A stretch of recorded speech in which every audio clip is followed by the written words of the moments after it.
going on, people? Ryan Williams AFC here with your match preview. It's a big one, guys. It's Leicester City taking on Arsenal. Guys, I want to thank you all just before we get into the preview.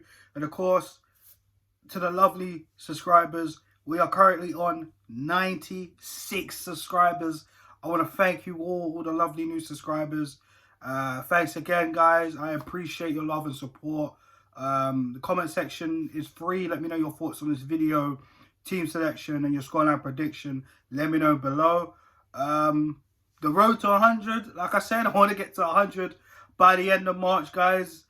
Thanks again for your support. Let's keep it going, guys. Please share out the content and help me get this channel up. Now, let's get into it. Leicester City versus Arsenal tomorrow morning. Early kickoff. Probably going to be, what, 12 o'clock kickoff?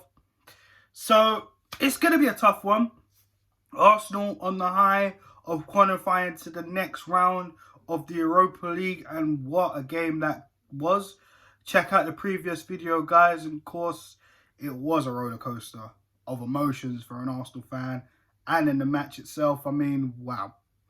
All right, some of us have calmed down now because it's back to Premier League life. Leicester, who unfortunately got eliminated out of the Europa League, 2-0 against Slavia Prague.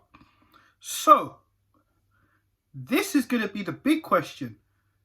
What team do both teams put out? I mean, it's been a lot of football in the last few weeks.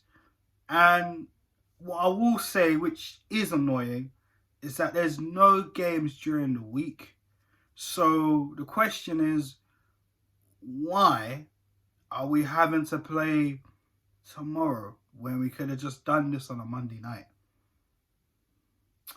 I don't know, guys. Let me know your thoughts in the comment section. If you think it's okay we're playing tomorrow, or we really should be playing in the midweek.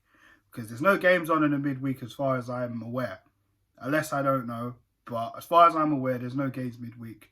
But let's cry about it. Let's continue about it. So, what are we going to do? Now, for me, I feel that there's changes in place that we have to make. Because, again, the fixtures are going to get tough. We got Burnley after Leicester, and then, followed up by West Ham, who have really, really done well this season. Earlier on, they did lose to Manchester City 2-1, but they put up a good fight in that game.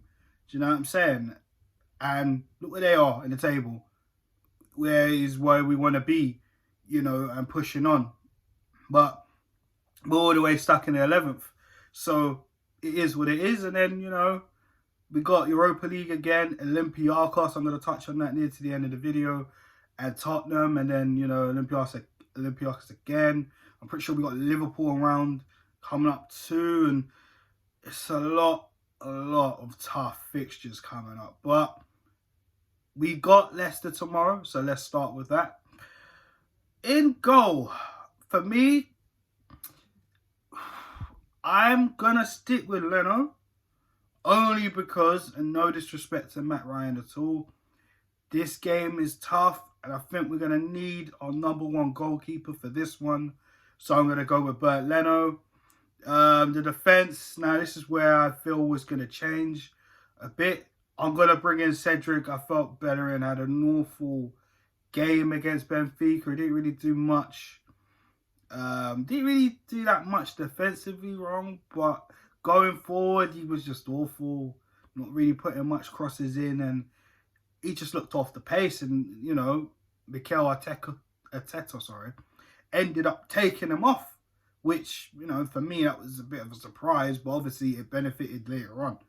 So I think Bellerin should be on the bench for this one, and Cedric, who, let's be fair to him, I mean, he didn't look great in that Villa game a few weeks ago, but when given the chance at that right-back position, he can do well. So I'm going with Cedric.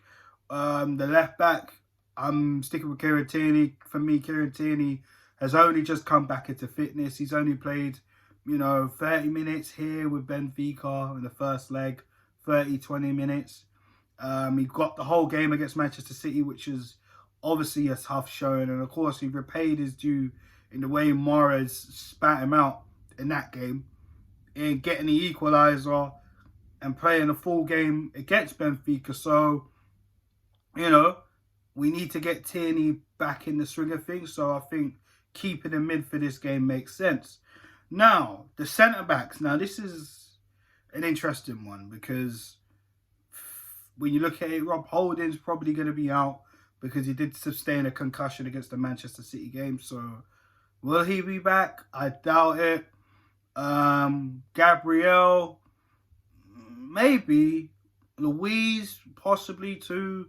Mary's still there, We saw Chambers get a few minutes at the end of Benfica. But I'm leaning towards Gabriel and David Luiz, to be honest. I mean, they did get a rest against Manchester City, even though Luiz did come on for like the last 5-10 minutes of the game when Rob Holding went out of a concussion. So I expect Luiz to be fine a little bit, to be honest. And Gabriel especially, I mean, they haven't been playing the most of football. So I probably would bring those two in as the centre-backs. The midfield, we know Granit Xhaka's probably going to be there because I wouldn't really trust Mohamed El Nani along with Xhaka at all, or Mohamed El Nani with Ceballos. So I'm going to pick Xhaka and I'm going to pick Thomas Partey. Of course, the same reasons as Kieran Tierney. He's also been out. But with Partey, he's a very, very important player. He makes Xhaka actually look pretty decent, to be fair. But also to that, I feel that, Partey's an important player in that midfield. And, like I said, he's only just come back against Benfica, to be honest. Thank God we didn't start him. But, because the last thing you want is to just throw him back out in the deep end without stretching his legs a little bit. Not saying, not disrespecting Benfica at all when I say that, but you get where I'm coming from. Excuse me. So I feel Partey and Xhaka, up against Tielemans and Ndidi. I mean, that's probably the best we can do. Let's be real. You know what I mean? Just in front of them, this is going to be a toughie. Now, I'm not going to put Emile Smith-Rowe in. I feel he's played a lot of games.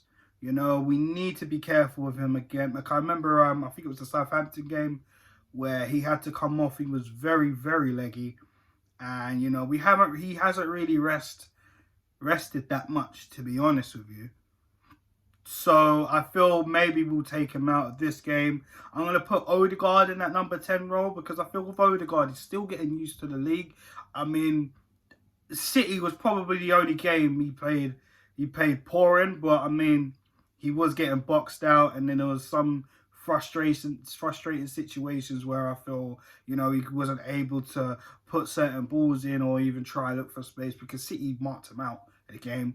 The Benfica performances, I felt he's been one of the special guys, you know what I'm saying? I mean, even the game the other day, the second leg, I mean, he put in some excellent passes. I've even heard on another stream, I think it might have been Super Kevin Campbell. He even stated that, Odegaard is definitely a person that can create the tempo. And, if he gets and finds in the strikers like Aubameyang, and which, Aubameyang getting the ball in from behind can be very, very scary for the opposition at times. So for me, I think Martin Odegaard, 100%. He's impressed me quite enough. And I want to see more of Odegaard, personally. So, that's the midfield there. But, I mean, on the other two sides, sorry, I totally forgot. I'm going to leave Saka out.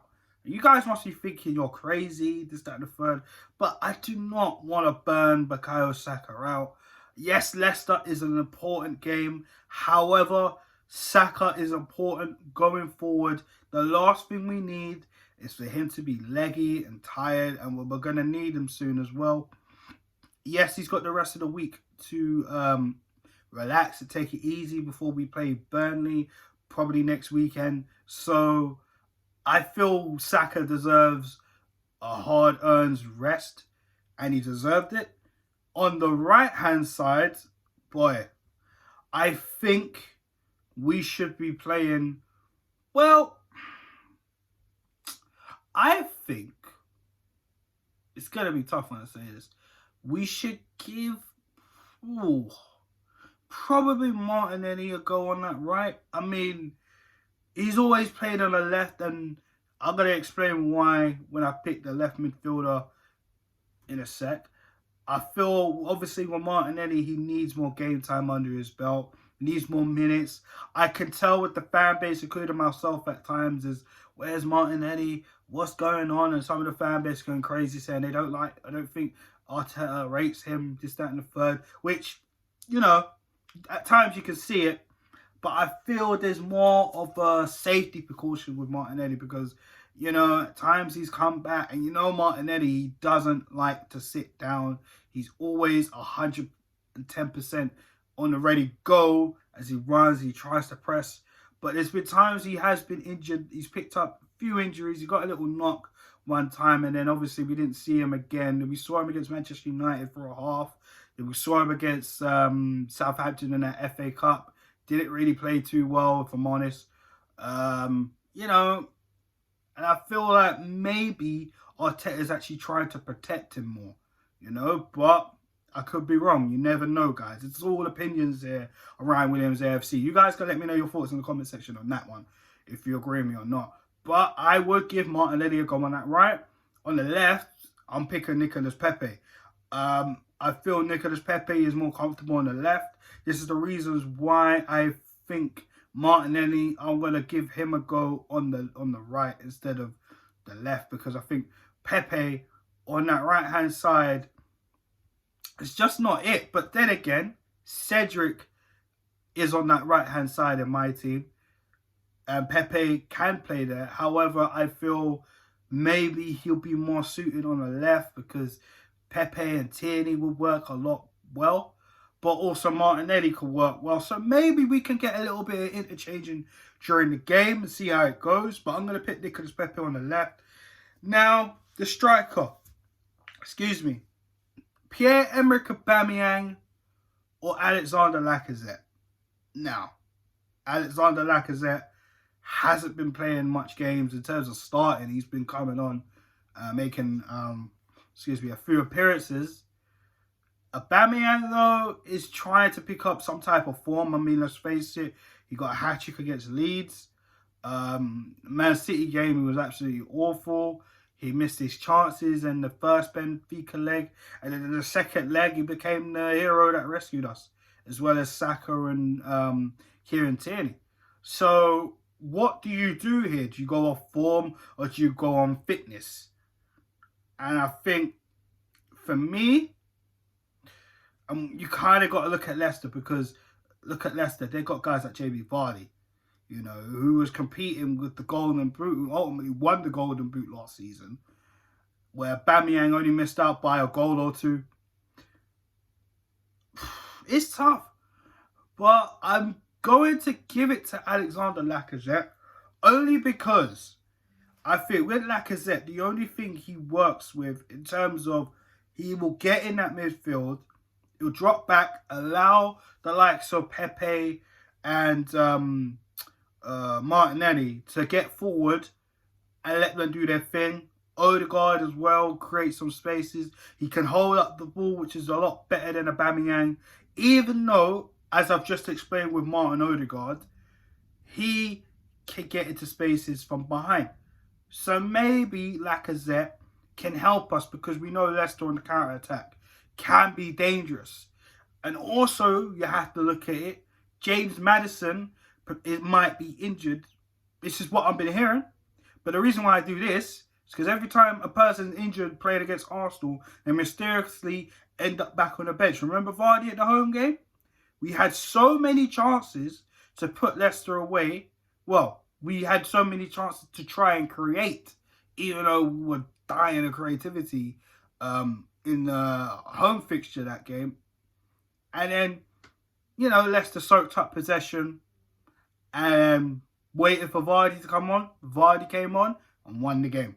1-0 Leicester at the Emirates this season. So we cannot allow that to happen. Leicester are probably going to be tired as well. I expect Leicester to make some changes. I'll be very shocked if majority of their first team will be there. But again, I feel we need to make some changes. Saka definitely needs a rest, guys. He needs a rest. I mean, can he play one more game and can we risk it? And then obviously, you know, the next game is going to be Burnley and there's no midweek fixtures. So there is a little bit of benefit of that because we got the rest of the week to just chill and recover. So I don't know, guys. Let me know your thoughts in the comment section on that team. I'll go for it again. In goal, Bert Leno. The defence is Cedric, Louise and Gabriel and Tierney. The midfield and Partey and Xhaka. The three in front in Martinelli, Odegaard and Pepe. And up top, Alexander Lacazette. Now, scoreline prediction now. Shout out to Guna TV Media because I was on their channel and I wasn't confident enough on Leicester and Arsenal. I thought Leicester will probably get the better hand on us. I still kind of feel that way. Can we win? If we can expose Leicester, we can. It is a difficult place. We haven't won there since... Oh, wow. We haven't won there since Leicester won the league. That is saying something. And look how many years ago that was. So, can we get a result there? Possibly. Will we get a result there? That's the thing. That's the question. So, for me, I'm going to go for a... Ooh, you know what? I'm going to stick my neck out on the line for Arsenal this time. I felt Leicester were going to lose. I mean, can they lose? I feel like we're going to lose. I don't know. Are we going to win? Or Leicester going to win? I don't know, guys. I'm so conflicted in my head right now. My heart is telling me we can win this.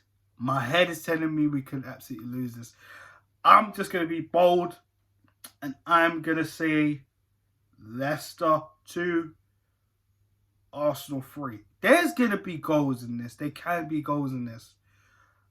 I'm going to go with 3-2 to the Arsenal. Guys, let me know your thoughts in the comment section. I know I just had to battle with myself there, which was difficult as hell. But yeah, let me know your thoughts in the comment section. Arsenal fans, Leicester fans, or neutral fans if you're watching this video. Let me know your scoreline prediction, your team sheet. All in the comment section. So guys, thanks again for watching this video. Again, I want to thank the new subscribers. We are currently on 96 subscribers. Thanks again for your support. Let's keep the channel flowing. Let's keep sharing the content. Help me get to 100 subs, guys. And I want to thank you all. And I'll be back for my match reaction after the game tomorrow. So Arsenal, come on, let's do us proud. Laters, guys.